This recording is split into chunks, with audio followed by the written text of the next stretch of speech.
ಸಮಸ್ತರಿಗೂ ನಮಸ್ಕಾರ. ದೇವೀಸ್ ಕಿಚನ್ಗೆ ಆತ್ಮೀಯವಾದಂಥ ಸ್ವಾಗತ. ನಾನು ಶ್ರೀದೇವಿ.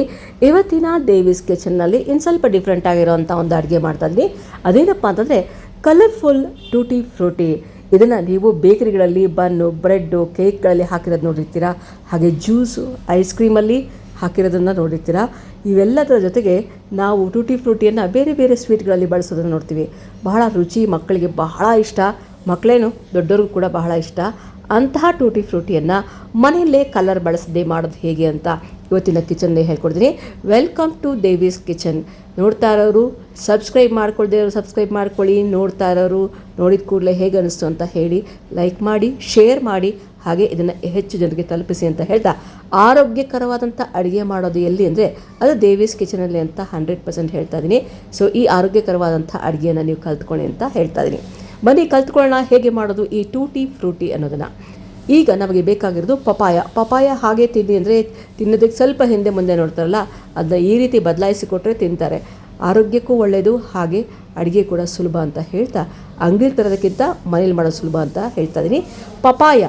ಒಂದು ಪಪಾಯವನ್ನು ತೊಗೊಳ್ಳಿ. ಇದು ಹಸಿ ಪಪಾಯ ಬೇಕಾದರೂ ಬಳಸ್ಬೋದು, ಇಲ್ಲ ಅಂದರೆ ಸ್ವಲ್ಪ ದೋರ್ಗಾಯನ್ನು ಬಳಸಿ. ನಾನಿಲ್ಲಿ ದೋರ್ಗಾಯಿ ಬಳಸಿದ್ದೀನಿ, ಅಂದರೆ ಸ್ವಲ್ಪ ಹಣ್ಣಾಗಿರೋವಂಥದ್ದು.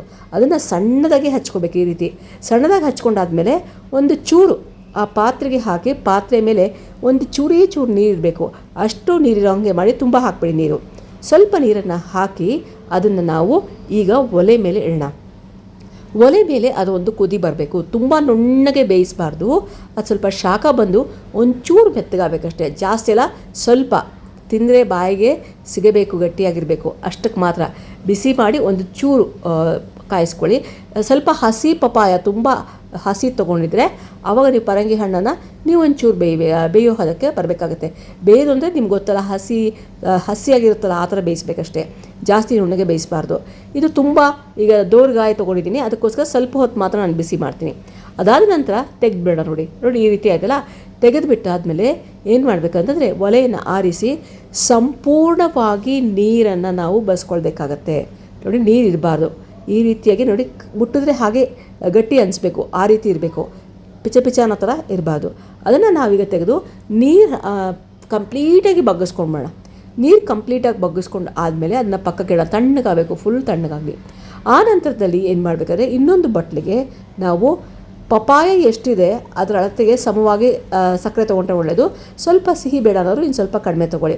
ಸಮಕ್ಕಿಂತ ಒಂಚೂರು ಕಡಿಮೆ ತೊಗೊಂಡು ಆ ಸಕ್ಕರೆಯನ್ನು ಒಂದು ಪಾತ್ರೆಗೆ ಹಾಕಿ ಚೂರು ನೀರನ್ನು ಹಾಕಿ ಪಾಕ ಬರೋ ಥರ ಕುದಿಸ್ಬೇಕು. ಇದನ್ನು ಪಾಕ ಬರಬೇಕು, ಚೆನ್ನಾಗಿ ಪಾಕ ಬರಬೇಕು.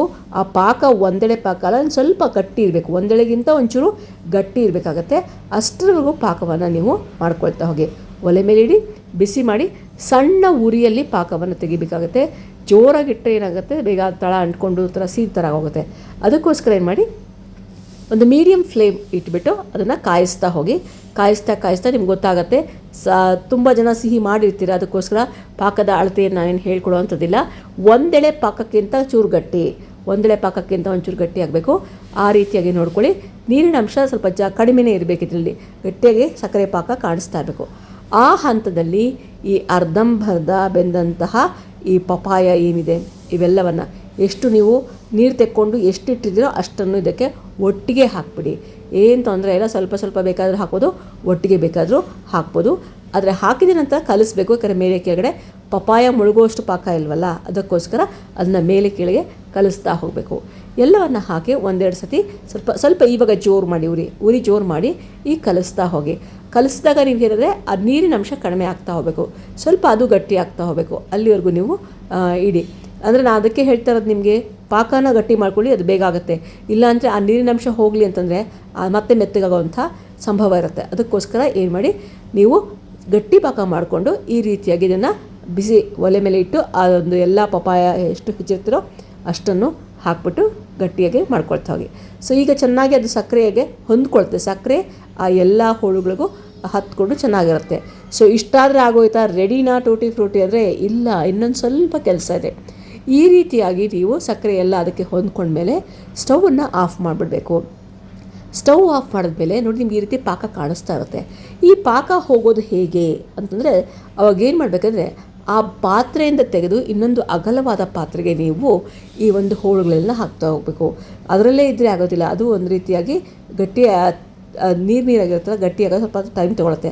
ಅದ್ರ ಬದಲಾಗಿ ಇವೆಲ್ಲವನ್ನು ಕೂಡ ಒಂದು ಪಾತ್ರೆಗೆ, ಬೇರೆ ಪಾತ್ರೆಗೆ ವರ್ಗಾಯಿಸ್ಕೊಂಡ್ಬಿಡಿ. ಪಾಕ ಕೆಳಗಡೆ ತಳದಲ್ಲಿ ಮಿಗಲಿ ಪರವಾಗಿಲ್ಲ, ಆದರೆ ಈ ಒಂದು ಹೋಳುಗಳನ್ನೆಲ್ಲ ತೆಕ್ಕೊಂಡ್ಬಿಡಿ, ಆರೋದಕ್ಕೆ ಈಸಿ ಆಗುತ್ತೆ. ಇಲ್ಲ ಅದಕ್ಕಿಂತ ಬೆಸ್ಟ್ ಟೆಕ್ನಿಕ್ ಏನು ಮಾಡ್ತೀರಾ ಅಂತಂದರೆ, ಈ ಒಂದು ಇದನ್ನು ಫ್ರಿಜ್ಜಲ್ಲಿ ಇಟ್ಬಿಡಿ. ಫ್ರಿಜ್ಜಲ್ಲಿ ಇಟ್ಬಿಟ್ಟು ಒಂದು ಸ್ವಲ್ಪ ಹೊತ್ತು ಆದಮೇಲೆ ಬಿಡಿ, ಅವಾಗ ಅದಷ್ಟೇ ಗಟ್ಟಿಯಾಗುತ್ತೆ. ನಾನೀಗ ಫ್ರಿಜ್ಜಲ್ಲಿ ಇಟ್ಟಿದ್ದೀನಿ, ಫ್ರಿಜ್ಜಲ್ಲಿಟ್ಟು ತೆಗೆದ ನಂತರ ಒಂದು ಅಗಲವಾದ ಬಟ್ಟಲಿಗೆ ನಾನು ಟಿಶ್ಯೂ ಪೇಪರ್ ಹಾಕ್ಕೊಂಡು, ಒಂದು 3-4 ಟಿಶ್ಯೂ ಪೇಪರ್ ಹಾಕ್ಕೊಂಡು ಈ ಎಲ್ಲ ಒಂದು ನೋಡಿ ಅದು ಅಷ್ಟೊಂದು ನೀರಿನ ಅಂಶ ಕಾಣ್ತಾ ಇಲ್ಲ ನಿಮಗಲ್ವಾ.